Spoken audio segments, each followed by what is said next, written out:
Hello there, and welcome back to the Legends Department. My name is Rin, a researcher at the New Republic Centralized Archives on Coruscant and fellow adventurer wading through the Star Wars Expanded Universe. It's early days yet, and oh dear, it's another adventure trilogy. 1980 brought The Empire Strikes Back to theaters, and with it as good of an argument as any for capes coming back into fashion. That's right, it's Lando Calrissian. Then comes 1983 and Return of the Jedi, where we find that Lando, scoundrel though he may be, is also a loyal friend and now firmly on the side of the good guys. We know from Lando's very first scene that he has a colorful past, and that became the subject for the Expanded Universe's next entries. Lando Calrissian and the Mindharp of Sharu, Lando Calrissian and the Flamewind of Oseon, and Lando Calrissian and the Starcave of ThonBoka were released in June, September, and November of 1983, respectively. And they have been referred to as the weirdest Star Wars stories of the early EU. That's really saying something when you remember Splinter of the Mind's Eye? On its face, they look to be in the same mold as the Han Solo adventures, but just as the original title of the series, The Adventures of Lando Calrissian, is just a little bit different, so too is its delivery. The Mindharp of Sharu stands on its own fairly well, but the other two stories build on the characters and events of that one, with layers of history and motivations that are revealed with each appearance. And not to overstate the matter, these are still short, zingy adventures wherein our favorite ne'er-do-well businessman in the making finds trouble, gets roped into tasks that are far beyond his interests, and turns a profit by the skin of his teeth. But while Han met the vagaries of fate with a fighter pilot's confidence and quick thinking, Lando does it with a gambler's panache. Also, like the Han Solo adventures, Lando seems to have found himself on the periphery of the known galaxy, where the Empire operates differently. For the most part, he'll be contending with local mining officials, corrupt politicians, police, reality-bending artifacts, sore losers who can't handle a turn of luck at the Sabacc table, bad weather, space manta rays, and of course, a random sorcerer. More on him later. At the time they were published, the stories were thought to be about 10 years before A New Hope. Later on, the official Legends timeline put them around 2 to 3 before the Battle of Yavin. That feels like a little bit of a tight turnaround, placing the Han Solo adventures barely a year later. These stories also indicate that Lando is perhaps in his 20s, and he reads fairly young. Billy D. Williams was in his 40s when he filmed Empire, so the original timing seems overall more appropriate. I have my theories as to why the timeline was adjusted, but since we're taking the expanded universe as it comes for now, we'll go with the original timing and say these stories take place about 13 years before we catch up with Lando on Cloud City. Along with this funny little shuffle of dates, I already mentioned the title of the series as The Adventures of Lando Calrissian. There's a little bit of confusion on this as well. The covers for the compilation volumes call it The Lando Calrissian Adventures in the style of the Han Solo adventures. The title page, however, says The Adventures of Lando Calrissian. The copyrights are just for the individual novels, of course, and there was no series name attached to the original books. So what is it? I suppose it makes the most sense to keep things consistent and call them the Lando Calrissian Adventures, but I like that little stylistic difference. It speaks to the characters. I'll probably use the two titles interchangeably when referring to the trilogy on whole. The entire trilogy was written by L. Neil Smith, who, like his friend Brian Daley before him, was already published with Del Rey. All 3 novels were written in the span of about 9 weeks with minimal rewrites and, in what is now a recurring theme with the early EU, with many restrictions. Mr. Smith gave a few interviews in the years leading up to his death that referenced his Star Wars work, and like so many of the trailblazing authors, he had little good to say about the professional side of working under the Lucasfilm-Del Rey partnership, though plenty of good to say about the fan base. Outside of Star Wars, Mr. Smith's work often showcases his particular socio-political views. Amongst other interests, he founded the Prometheus Award for Libertarian Science Fiction, and later on, he won the award several times after he had given over its administration. While there's nothing overtly political about the adventures of Lando Calrissian, it can be fun to find the author's personal interests in some of the books. Before we start today's discussion, this is your requisite spoiler alert. While the adventures of Lando Calrissian stand quite alone in the Star Wars universe, It does make sense to draw on some of the parallels between these stories and the Han Solo adventures, so potential spoilers for both of those trilogies, you have been warned. It seemed that some time before, a talented but essentially prospectless young conscientious objector of fortune had won himself a starship, actually a converted smuggling freighter, in a game of 78-card Sabacc. A little while later, he had, quite unintentionally, acquired a pretty peculiar robot in much the same fashion. Together, the two machines and their man had set out upon a series of adventures, some more profitable than others. In the process, they had made a number of enemies, one of them a self-proclaimed sorcerer who plotted to rule the galaxy and had tripped over Lando on his way to the top twice. Such is the series summary that Lando himself offers in the Starcave of ThonBoka. But let's see how he gets there, shall we? Lando Calrissian and the Mindharp of Sharu finds Lando plying his favorite trade, Sabacc. There's always a game to be had, even on a little asteroid mining town on the edge of the galaxy. Two things come his way during this game. One, information about the nearby Rafa system, which is home to the lost civilization of the Sharu, and a particularly lucrative export called life crystals. And two, Lando wins the deed to a valuable droid from an anthropologist named Wet. I mention him by name because he will eventually be important, just not now. When the game devolves, Lando decides it's time to head out and claim what he can of his winnings.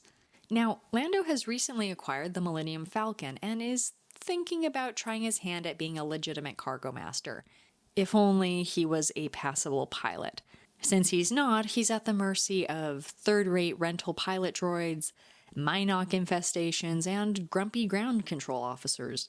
But he is able to make it to his destination on Rafa 4 and meet his winning/new companion, a curiously advanced droid built on a starfish model named Vuffi Raa. Alas, the luck runs out seemingly randomly that night when Lando is arrested without cause, beaten, and eventually brought before the governor of the Rafa. Clearly, the governor wants something from Lando and is willing to threaten and extort it from him. But we don't get a clue as to what it is until his compatriot in villainy shows up. Enter the sorcerer of Tund, Roker Gepta. His entrance is so knowingly melodramatic that it's almost hard to take him seriously as the big bad of Lando's trilogy. What follows is a discussion of the natives of Rafa, a supposedly savage, sub-intelligent species called the Toka. The Toka have a compelling mythology built around the Sharu, the hyper-intelligent species that left the system covered in massive, mind-bending structures that have outlasted their civilization by centuries. And the Mindharp is, of course, central to this. What the Mindharp is not particularly clear. Is it a communications device? A musical instrument? It really doesn't matter because the governor and Gepta have decided that Lando is going to track it down. Or else. And Gepta has acquired a strange object that they believe to be a capital K key that will help lead the way to the Mindharp itself. How exactly it will do so is going to be left to Lando's ingenuity. He's released with a sabotaged falcon that will blow if he decides to shirk his quest. Vuffi Raa suggests that they start at the public library to search for information. Lando goes bar hopping instead.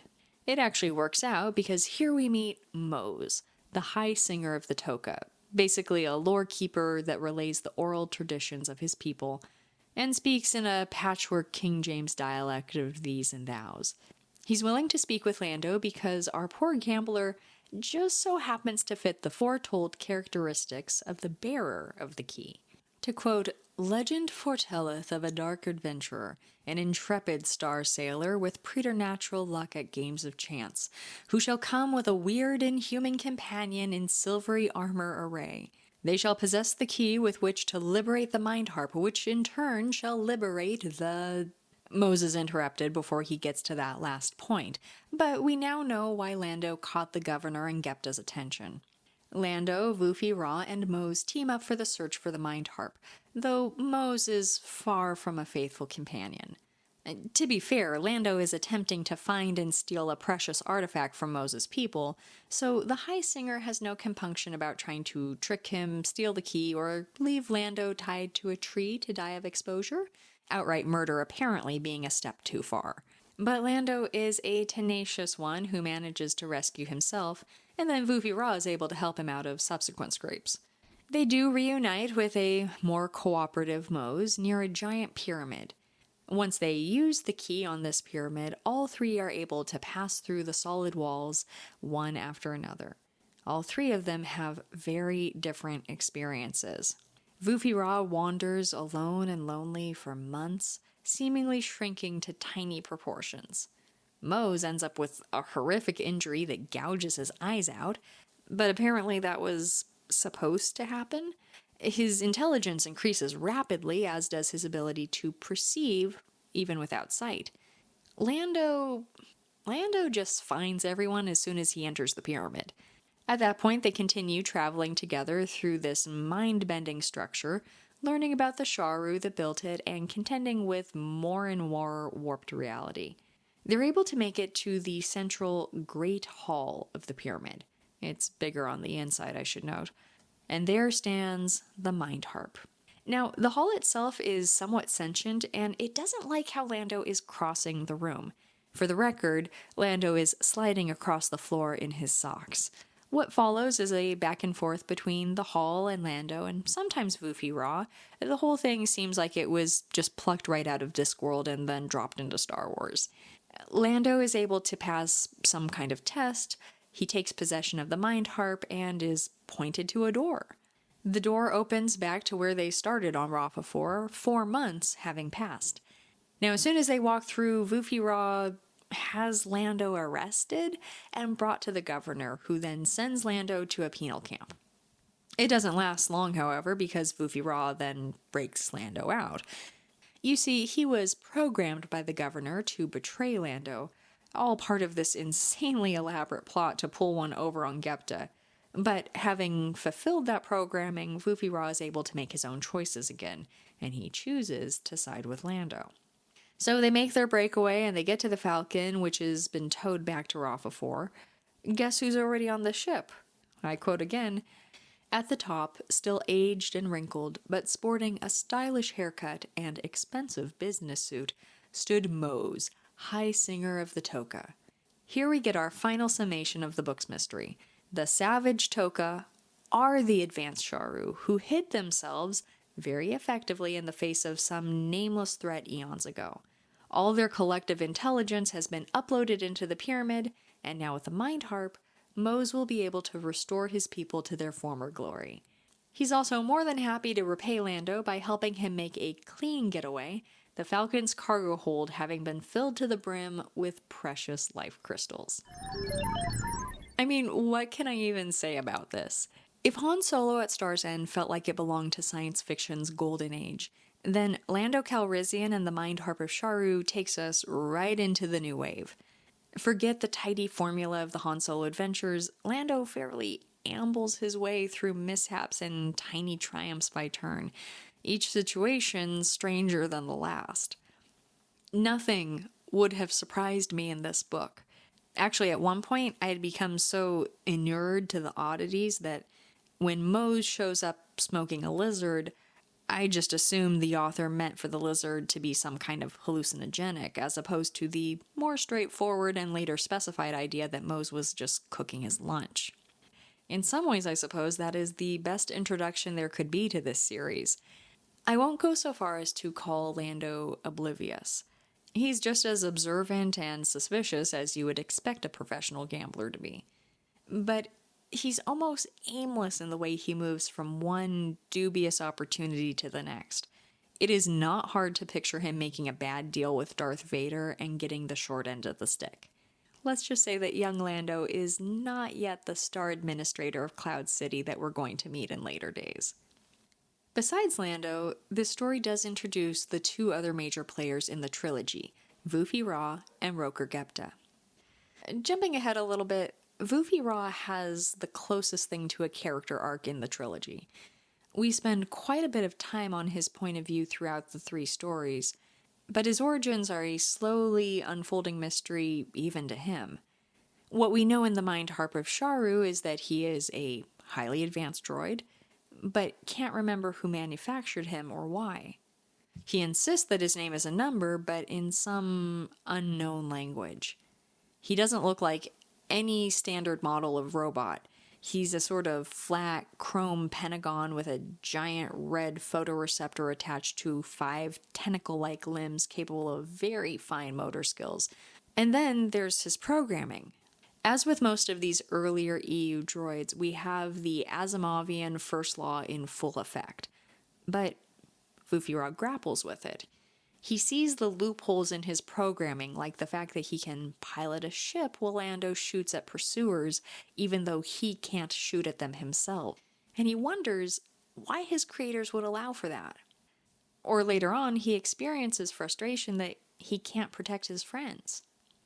In text, Vuffi Raa is referred to as a Class 2 droid, and we're told that this means he has a level of intelligence and emotional reaction comparable to those of human beings.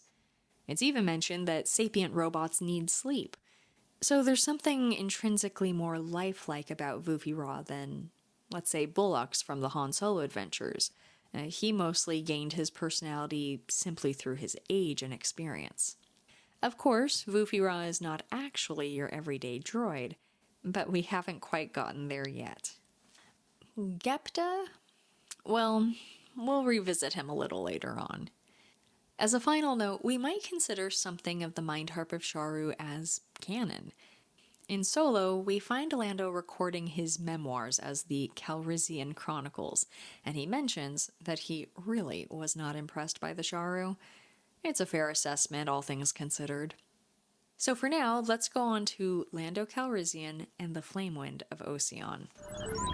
You would think that Lando, with all of his famous luck, would have been able to turn that valuable cargo of gems that he got away with in the last story into untold riches. But since he's been trying to hack it as an actual cargo master, he's found his wealth eaten up by port fees, iffy resale values, and bombs that keep finding their way onto the Falcon. There are 2 malevolent forces out to get the Falcon. One, Roker Gepta, the sorcerer of Tund, who is out for petty revenge against Lando for his part in the whole Sharu business. We're also introduced to Klin Shanga and his ragtag team of fighter pilots. They keep attacking Lando, they're out for revenge, but revenge for what? Well, that'll come later. In the meantime, it's a good thing that cash-strapped Lando has been issued an invitation to a private Sabacc game in the asteroid belt playground of the rich and the very rich, Oseon. The game itself goes very, very well. But there's a setup, and when Lando falls on the wrong side of Oseon's extremely strict gun control laws, he finds himself in the position of either getting pulled into another conspiracy or facing the death penalty. Conspiracy it is. The richest man in the world, Bahua Mutta, has his own private asteroid in the Oseon belt. He's also addicted to a very rare and very illegal drug, and Lando is going to team up with an Imperial narcotics agent, Wewa Phibot, and a local policewoman, Bassi Voba, to bust him. I should mention that Phibot is a giant flightless bird. It's not particularly important to the plot, it just is. The key to this plot is the titular Flamewind, which is an annual natural event when the system's sun flares and the surrounding asteroids react, permeating the asteroid belt with an amazingly beautiful and highly disruptive flow of gases. It's very dangerous for ships to fly at this time, so of course, that's when things like drug runs happen. Mutta's usual supplier has been, shall we say, apprehended, so that Lando and Vuffi Raa can load up the Falcon with contraband and sneak the 2 law enforcement officers in as well. The trip goes as well as one might expect. First, the Flamewind itself interferes with navigational abilities. Secondly, it has an almost psychedelic effect on the Falcon's passengers. Even Vuffi Raa is compromised.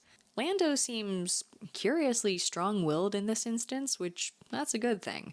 Because despite the dangers of flying during the Flamewind, Klin Shanga and his attack wing are back trying to attack the Falcon. Why? Well, Lando certainly doesn't know. He doesn't even know who Shanga and his compatriots are. were able to elude destruction yet again and hide out in an asteroid. At this point, one of the two law enforcement officers tries to kill Lando. They don't succeed, and we're not sure which one it is, but now we know there's really something up here. Regardless, they're all able to make it to their destination. Lando makes delivery of the drugs to Mutta directly and is paid. After the money has changed hands, the sting is made. Just as the policewoman puts Mutta under arrest, our giant bird narcotics officer Phibot shoots her. He's the one in the trillionaire's pay. Except that Mutta isn't actually Mutta. It's the shape-shifting sorcerer of Tund, Roker Gepta, who then kills our poor avian trader and turns his attention to Lando. We find out that he has been behind every piece of bad luck that Lando has suffered since the adventure with the Mindharp of Sharu, and that all of this has been a ploy for revenge. And now he will kill Lando, but only after inflicting his most heinous punishment, torture by chagrin. Lando is forced to mentally relive every experience of fear, shame, and confusion he's ever had, while also listening to Gepta pontificate in fine villainous fashion. It is indeed truly torturous. Fortunately, Lando's two enemies of the moment find themselves at odds. Shaga's attack wing starts strafing the habitation domes of the erstwhile Mutta's asteroid, distracting Gepta enough for Lando to get the upper hand and escape again. But during their escape, Lando and Vuffi Raa feel the need to rescue a pilot and one of the few remaining disabled fighters. It's none other than Klin Shaga himself, and we finally discover the focus of his ire, Vuffi Raa, the droid who is programmed against physically harming people. Out comes a tale of woe wherein Vuffi Raa and his old master, an Imperial agent, found a resource-rich planetary system on the edge of the galaxy. The inhabitants were descendants of an ancient group of human colonists who had since lost all contact with the outside galaxy and most of their higher technology. Vuffi Raa was disguised as an organic alien of some sort and made first contact. But then comes the Imperial takeover. The locals put up a fierce fight and they caused a lot more trouble for the Empire than anticipated. But in the end, they fall and they fall hard, and Vuffi Raa is considered the butcher of their world. Shaga wants revenge. Even after hearing this, Lando has come to trust the droid, and when Vuffi Raa tells him that he was obligated to carry out his programmed orders, but never wanted to or directly caused harm, Lando believes him. He decides that the best thing to do is just drop Shaga off somewhere and then go about his business. After all, Lando somehow managed to come out of this 20 million credits richer, and he would like to enjoy it this time. I can't say that I blame him. The Flamewind of Oseon was a pleasant surprise in some respects. There are some structural similarities between the Flamewind of Oseon and the Mindharp of Sharu. In both cases, we have Lando trying to be a more conventional cargo master, failing for one reason or another, turning to Sabacc to pass the time and make some credits, and then somehow getting coerced by a local authority figure into doing something shady. That said, the stories feel different enough, and there's sufficient forward momentum that I don't feel quite the same need to cry formula as I did with Han.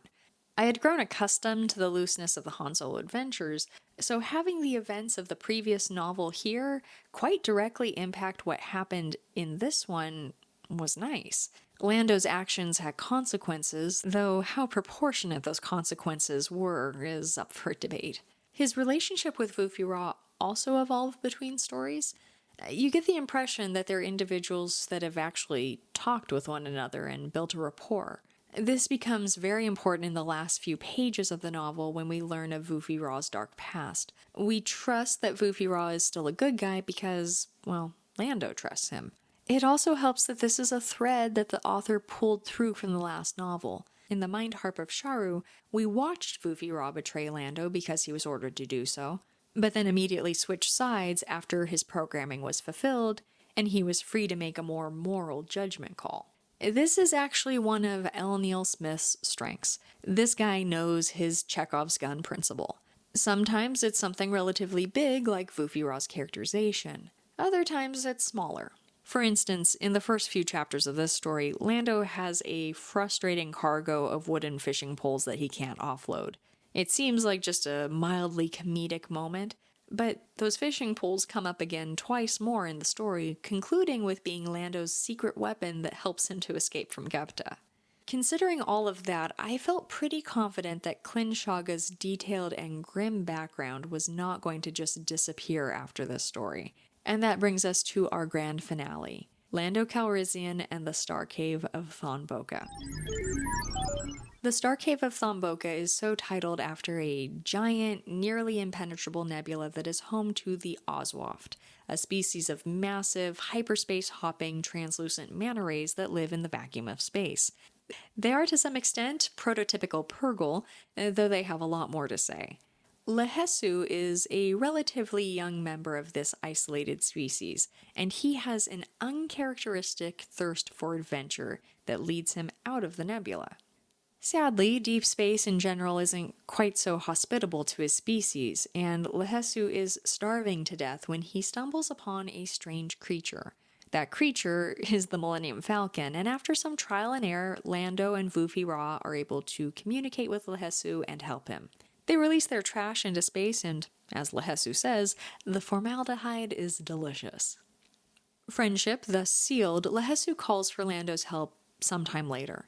The Empire has taken an interest in his people's nebula and are blockading them, slowly sapping the nebula of what the Oswaft consider food. Lando's not the sort to leave a friend in the lurch. It doesn't hurt that he's discovered that innumerable precious gems and minerals are a byproduct of Oswaft digestion, so, he's really keen to help. Thankfully, the Navy ships on blockade are not the cream of the Imperial crop, and when Lando presents himself as a simple merchant willing to bring simple luxuries to the crews, he finds a ranking officer willing to bite. And then another one, and then another one, and so on and so forth, so that he brings the Falcon closer and closer to the mouth of the nebula, and finally makes a run for it. Meanwhile, who is behind this absurd blockade? It's Gepta. Gepta, who has continued to become even more ridiculously evil, terrorizing the crew of his ship in a way that makes Vader look like Manager of the Year. And who's there with him? That's right, it's Klin Shaga, still intent on the destruction of Vuffi Raa. They make for uneasy allies, but they both feel that they need to collaborate, for now. There's also a third player introduced into the camp of our enemies, or should I say reintroduced. It's the anthropologist Asuna Wet, who we last saw in the opening scenes of the Mindharp of Sharu. We already knew that he was working for Gepta, and in the Flamewind of Oseon, he had been revealed to be a government spy. Shaga doesn't know about that last part, but apparently he just dislikes academics on principle, so we now have a proper idiot's array of antagonists. Also, meanwhile, we have the one and the other, capitalized. They're a mysterious pair who seem quite interested in the goings-on of the Starcave. They've decided it's time for them to learn new things, something that they haven't bothered with for untold eons. What that means is, it's time for a road trip. But back to Lando. He's being clever, and after the Oswaft's preference for diplomacy goes awry, comes up with a strategy that facilitates the Imperial fleet firing on each other and limiting the harm that comes to the Oswaft. This goes well enough until Gepta himself shows up with a weapon of mass destruction that kills numerous Oswaft in its opening shot. But as usual, Gepta's goal is just to get Lando to agree to a duel to the death with him. Okay, seriously, if you are an ancient evil mastermind with uncanny powers, do not let one obnoxiously lucky 20-something get under your skin. You are better than that, and no good will come of it. Alas, Gepta is not actually better than that, so off Lando and Vuffi Raa go to meet Gepta in the vacuum of space, and perhaps the Sorcerer of Tund might have won their duel, except for one unexpected variable. At the start of the duel, Klin Shaga puts the pieces together and realizes that it is Wet who truly facilitated the destruction of his home planet, not Vuffi Raa. He exacts his revenge at last, ultimately forcing Wet's small spacecraft to collide with Gepta's beloved warship, destroying both vessels. This distracts Gepta just enough that Lando is able to get a killing shot off. Well, sort of. The shot interrupted Gepta's ability to hold his assumed humanoid shape, and he reverts back to his natural appearance, that of a tiny snail crab-like thing, which Lando promptly crushes in his hand, and so dies Roker Gepta. But wait, there's more. Almost the next moment later, the one and the other show up. They are highly advanced, giant, galaxy-hopping droids, and the one is Vuffi Raa's father. Yes, in a plot twist that will later be familiar to Star Trek DS9 fans, Vuffi Raa was sent forth as the robotic equivalent of a baby to learn about the wider universe and then bring this information back to his progenitors. Luckily, the one and the other are not genocidal control freaks, so Vuffi Raa decides to return to his people happily. There's one last Sabacc game to be had, and then Lando parts ways with his newfound friends. He's decided it's time to settle down and be responsible. We'll have to wait and see how the cards fall on that one. That was a lot to fit into a short space. These are fast-paced stories, and by the Starcave of ThonBoka, the chapters just fly by. Pretty much every thread that could have been tied off from the rest of the trilogy was, all while maintaining that oddball, off-on-an-adventure feeling. There are no real surprises here because everything was so neatly tied together. For instance, the fact that Vuffi Raa is something more than your ordinary droid has been obvious since his first appearance. Given all that we've found out about him, of course he's some kind of advanced artificial intelligence alien youngling. Or take Klin Shaga. He spent years devoting his life to avenging his decimated homeworld. Of course he's going to switch sides when he realizes that Vuffi Raa is not the villain. And so much has been made of Lando's insistence on wits rather than high-powered weaponry, it came as no surprise that his final showdown with Gepta followed suit. Deep these stories are not, despite the sometimes psychedelic set dressing. But there was something really satisfying about the Starcave of ThonBoka in its insistence on leaving nothing hanging. Now, talking about the trilogy on whole, this wasn't particularly well represented by the summaries. They're just highlights and humor, after all. But as the series went on, we spend a lot of time bouncing from point of view to point of view. Lando and Vuffi Raa are our primary perspectives, but after the Mindharp of Sharu, virtually every character with more than 10 lines gets at least several paragraphs of their own, if not a chapter or more. I count this as the start of a grand EU tradition. How many points of view do we see in the X-Wing series or the New Jedi Order? The galaxy is a big place, and one of the fun things about playing in it is checking in with all of the bit players. How much we enjoy those check-ins varies with the character. L. Neil Smith here seems compelled to humanize even the pettiest of villains, with Gepta being a possible exception, though even he feels some real fondness for his various carnivorous pets. And so the corrupt administrator loves flowers despite being colorblind, and Imperial Big Bird dreams of being a gourmet chef, and the giant and ancient Oswaft elders love playing Sabacc. Never mind someone like Klin Shaga, the vengeful and experienced soldier who is still willing to adjust when new information comes to light. In comparison, Lando suffers a bit. Don't get me wrong. I think the Lando here is very entertaining and relatively consistent to what we've seen on screen. In Empire, he's a charmer who's wormed his way into a level of responsibility and prestige. He may be willing to sell out an old acquaintance for the greater good, or at least to save his own skin, but he'll come around right by the end, and once he's in, he's all in. Young Lando tracks well with that. He's earnest and clever, moral for a given value of morality, and plays the hand dealt him. Once you really have his friendship, Lando's good for it. He will go into the Lion's Den, or Jabba's palace, or up against the Death Star because it's both the right thing to do and a good game. Is there much depth beyond that? No, not really. We have some character quirks. Lando carries a limited blaster called a Sting Beam with only 5 shots because he prefers to use his wits than his weapons. He's a snazzy dresser. He smokes. A lot. There's over 100 references to cigars, cigarettes, tobacco, and the majority of them are Lando smoking. Sometimes in a spacesuit. Doesn't actually seem like a particularly good idea, but Lando seems to enjoy it. There are a few character points beyond the surface. Lando's poker face, I guess Sabacc face, is solid. For instance, in an early meeting with Gepta, Lando replies to all the villainous bluster by casually cutting Gepta off. His reasoning? He hated being intimidated by anyone and made a practice of disintimidating himself as quickly as he could.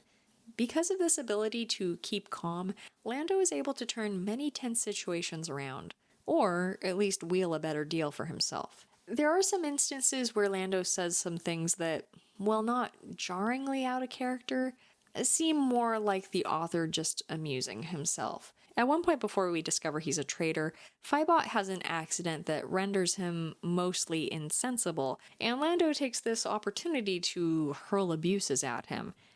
Around the same time in the same story, we have the police officer Bassi Voba. Lando has formed a generally neutral opinion of her, although he does comment that she is vaguely attractive. She has a moment that Lando deems hysterical, and as the text says, he subtracted a few of the points that he had given her. I have a hard time picturing Billy D. Williams Lando saying or doing some of these things. It just feels like the author overwriting the character. Roker Gepta, Klin Changa, and Wet are the other characters that have a prominent enough role in the stories to warrant examination, but I find there isn't much to say. Gepta is a matinee villain, and the text is acutely aware of the fact. As much hubris as Gepta has, and as much fear as we see him inspiring in his underlings, it is so very believable that Lando unwittingly outwits him. Klin Changa, on the other hand, would have been a character of real depth in a different sort of story.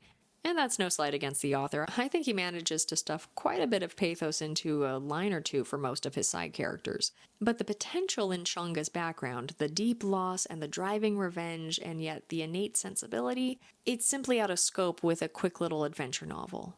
Having said that, if I had to guess which character the author most wants us to get behind, my credits are on Klin Changa. Wet is on the clear other end of this spectrum. There is very little dimension to him, though the fact that he is both legitimately an academic and a deep-cover Imperial spy is inherently interesting. Plus, he's Chekhov's anthropologist, and his reappearance at the last hour is well played. The style of writing is going to be a plus for some and utterly obnoxious for others. I admit, I have a soft spot for even egregious alliteration. I find it deeply entertaining in the same way that some people enjoy puns. Here we have such gems as Oseon 2795 was a pocket of penury in a plutocrat's paradise. At other times, we have the thesaurus on full display. For instance, Lehesu's thoughts on the Oswaft elders. They had their ancient, venerable, time-tested, firmly established, customary, and honored traditions. Such redundancy was necessary, Lehesu thought, to convey the suffocating stuffiness of it all. Beyond that, there are so many blink-and-you'll-miss-it dry comments that don't add much to the story, but make the reading fun.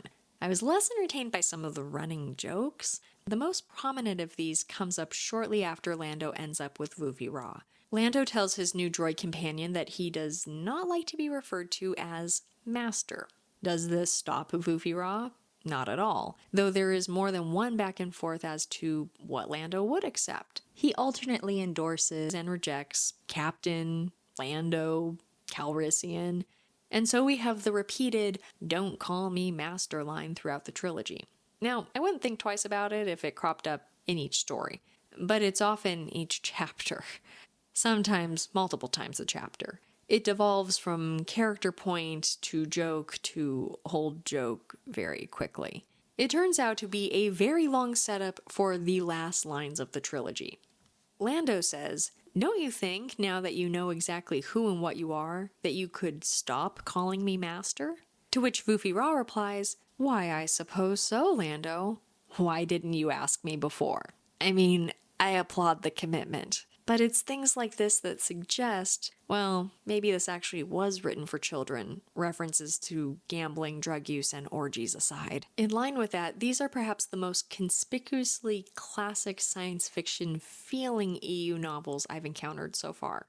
I called them New Wave earlier, and I do stand by that. But as for the set dressing, there's bubble-headed spacesuits galore and mind-bending artifacts from ancient alien civilization. That's fine, but it gives rise to perhaps my biggest complaint about these books. Outside of Lando himself, there's virtually nothing tethering this trilogy to the Star Wars universe. change a couple of names, and it's its own science fiction serial. Lucasfilm even contributed to that when they, understandably, vetoed having Gepta identified as a Sith Lord.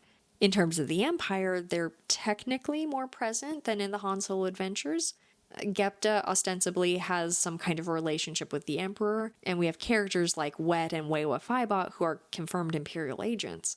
It just so happens that it could be any Empire. There's nothing identifiable about anyone or anything. Even the Imperial warships that might logically be thought of as Star Destroyers are simply referred to as cruisers.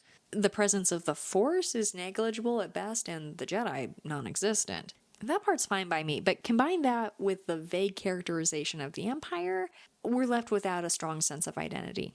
Plus, the author loves putting in real-world references. Sometimes it's relatively subtle. In the Flamewind of Oseon, we read, "A braid of raspberry red, lemon yellow, and orange twisted through the heavens across a constellation the locals called the Silly Rabbit." Now, if you think such tricks are for kids, we have a more direct description of the unnaturally agile saucer suddenly performed a maneuver that, in another time and place, would be called a Luftberry circle. It is so deliberately tongue-in-cheek that I can't be mad, but it also leaves us with the fact that the most Star Wars-y thing about the trilogy is the fact that it says Star Wars on the cover. Now, my favorite part of these stories, all things considered, is probably Sabacc. Sabacc. I've been calling it Sabacc the entire time. I'm really not sure if one pronunciation is better than the other. Okay, anyway. Now, you might use that as a reason to take umbrage with my last comment about the generic science fiction setting of the stories. But Rin, you say, what could be more Star Wars than Sabacc? Well, I don't argue with that. Sabacc is a piece of legends that has integrated completely into canon. You could even argue that its roots are canon. The annotated screenplays tell us that an early draft of Empire had a line about Lando winning Cloud City in a Sabacc game. But The Adventures of Lando Calrissian marks its first and probably most detailed appearance. There are several passages of both Sabacc in play and theory throughout the three stories. You could probably parse out enough gameplay just from these scenes to wing a rough approximation, provided you had a deck with enough cards. Here's the basics of the game as found in these books. A 78-card deck with 5 suits, 4 of which are comprised of numbered positive value cards, and the 5th is made of special face cards with negative values. The most famous of these face cards is, of course, the Idiot, which takes a starring role in one way to win Sabacc, the Idiot's Array. This particular hand is made up of the Idiot, which is worth a neutral 0, and then a card number 2 and a card number 3. So 0, 2, 3, a literal 23. The other more likely way to win would be to have a hand valued closest to 23 without going over. The hands involve cards being dealt, placing bets, switching or holding cards in a few variations, before finally showing your hand to determine the winner. Now, the quirk that makes Sabacc as much a game of nerve as skill,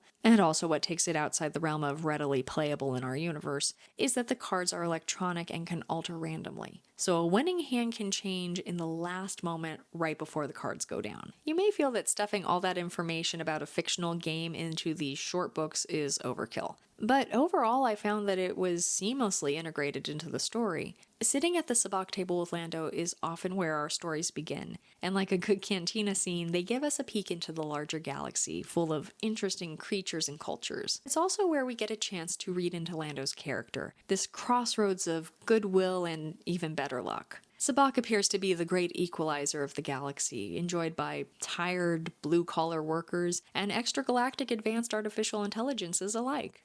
That may be stretching plausibility a bit, but spending time with Lando Calrissian does make you believe, yeah, probably anyone would enjoy a hand or two of cards with him, if they could afford the losses. So, are The Adventures of Lando Calrissian worth reading? It depends. If you took the time to read the entire Han Solo adventures, you really don't have any excuse not to give Lando the same courtesy. Clocking in at roughly 10% shorter than Han's trilogy, Lando's stories are faster, possibly more fun, and just a touch more cohesive. Otherwise, it depends on what you're looking for. If you like the comedic side of science fiction, both intentional and unintentional, definitely read. If you want a character study of how Lando's past shaped him into the governor of Cloud City and then a rebel general, you might be a little disappointed. This is yet another 2.5-star rating for me. My personal takeaway is that while I was engaged while reading, there wasn't anything special that would make me want to return. This is a low investment book series with a moderate return, so make of that what you will.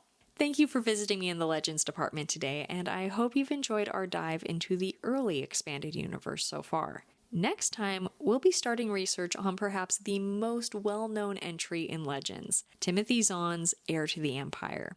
Leave a comment if the platform you're listening to allows for that, or you can find me at Legends Department on Instagram and TikTok. Until next time, friends, may the Force be with you.